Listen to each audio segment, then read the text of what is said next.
This is BBI Channel 1. You're welcome back again on this platform where we tell you the raw, unadulterated gospel truth. Just very recently, some very few minute number of batified Nigerians and some other irrelevant number of people who can only articulate how to loot public fund and share the spoil of corruption. We are busy mocking themselves like Reno or mockery about the postponement of Mr. Peter Obi appearing on CNN. Now, I can tell you, the man have finally appeared on CNN. And you know what? These people are glued to their television, watching the man of the moment. I'll be right back. Mr. Obi, thank you so much for being with us. You are certainly the most popular presidential candidate in Nigeria right now among young people. There is just so much momentum behind you. But here's the problem. Nigerians are used to being disappointed by their leaders. And when you think about some of the problems that are facing the country right now, they're systemic. I'm talking about corruption, I'm talking about oil theft, I'm talking about insecurity, I'm talking about the fiscal hole that Nigeria is in right now. Can all of that really be solved by one person? Well, if you have a leader that is competent, have the capacity and commitment to start dealing with it, you're not going to solve it overnight. But there will be a clear, visible, measurable attempt to dealing with it. And they're things that are solvable. They're things that can be dealt with decisively. But you have to have a leader that, if you look at what he's been able to do in the past, you can say yes. If indeed you do become Nigeria's next president. Nigeria, as you know, is broke. It is barely able to service its debt. It spends so much more than it earns. What are your plans? Just from a concrete perspective, what are your plans to take Nigeria's economy off of life support? Well, a variety of things. One is that you have to deal decisively with the issue of security. It's impacting negatively on your economy today. You have to deal with it head on, because you have to get your farmers to go back to farm and start ensuring that the vast land of the north are invested, are cultivated on. You have to start pulling people out of poverty as quickly as possible. You have to reduce aggressively cost of governance and deal with the issue of corruption. Anyone who knows anything about Nigeria knows that it has this embarrassing reputation of, despite the fact that it is Africa's largest oil producer, it imports refined fuel. What is your plan for transforming Nigeria's economy from a consumption economy to a production economy? Let me use this issue of oil, for example. There's no reason why our refineries cannot work. There's no reason why we should not encourage private sector to build refineries and operate them. And they're not rocket science. It can be done as quickly as possible. You can use today decide to remove the fuel subsidy, use the resources to support critical areas of production, from critical infrastructure to education to supporting investment in refinery, which will be, like I said, done within a shortest possible time. A lot of Nigerian presidents have come in and talked about revitalizing the manufacturing sector, investing in refineries, but change, as you know, has been very, very slow. Why is it going to be different with you? And what would you say were the biggest hurdles in making sure that all of the things that you've just listed come to pass? Well, what people need to do is to go and look at what I promised as a state governor when I said I'm going to turn around education, health, pull people out of poverty, bring sanity and civility in governance in Anambra State, whether that happened or not. When I said we're going to save money, did we do that? I want to talk about one of the other sort of major issues that Nigeria is dealing with, grappling with right now, and that is, of course, violence and insecurity. You can barely travel from one part of Nigeria to another without fearing for your life. And I'm talking about kidnapping, I'm talking about banditry, I'm talking about terrorism, I'm talking about Boko Haram. What is your plan for that? You know, I did say that initially that what we need to first head on is issue of security. Because unless you have security, the farmers can't go back. You can't attract investment. Nobody will ever want to go to an insecure place. And you can deal with that. There's so many, you need to do a lot of work, reorganize your security architecture, ensure that there's multi-level policing. Issue of state police has to be decisively dealt with. There's so many things you need to do.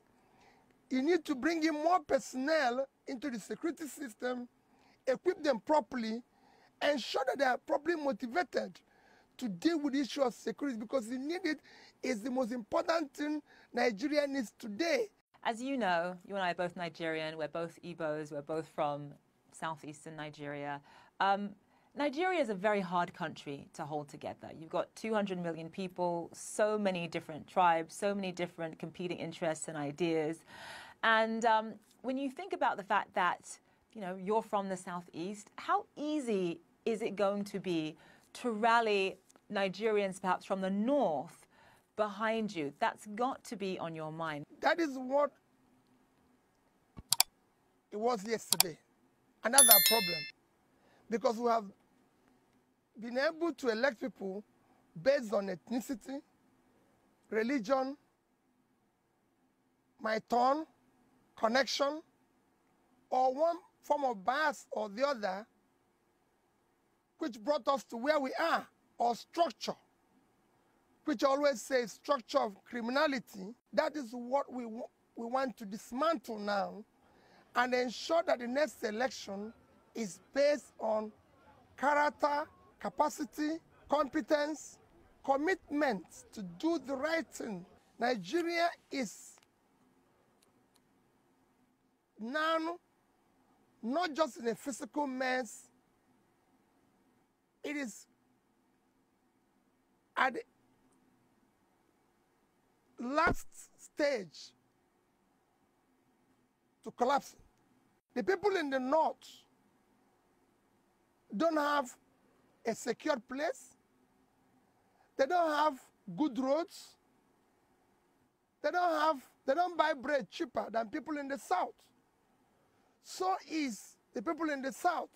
So all you hear about ethnicity, religion, connection, my turn, is elite conspiracy to keep Nigeria underdeveloped. But now we've reached the edge. We can no longer continue this way. Mr. Obi, thank you so much for joining us on the program.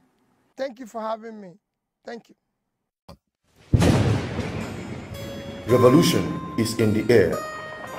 Nigerians who are victims of impunity in government by corrupt political class are fed up.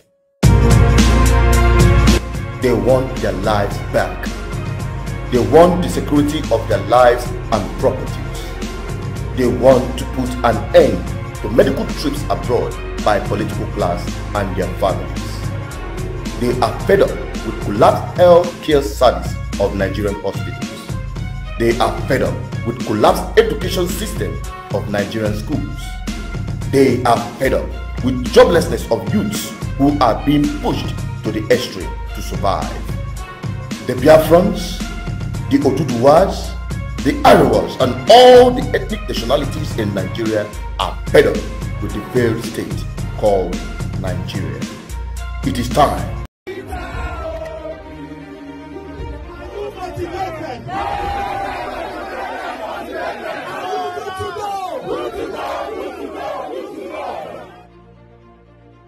On this day, we marched for Peter.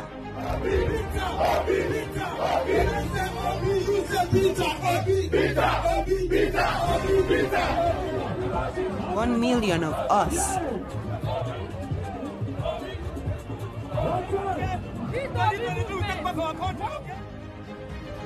All not from Twitter. For a common cause.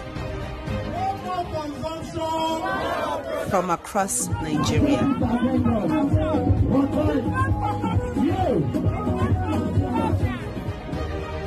We march from home.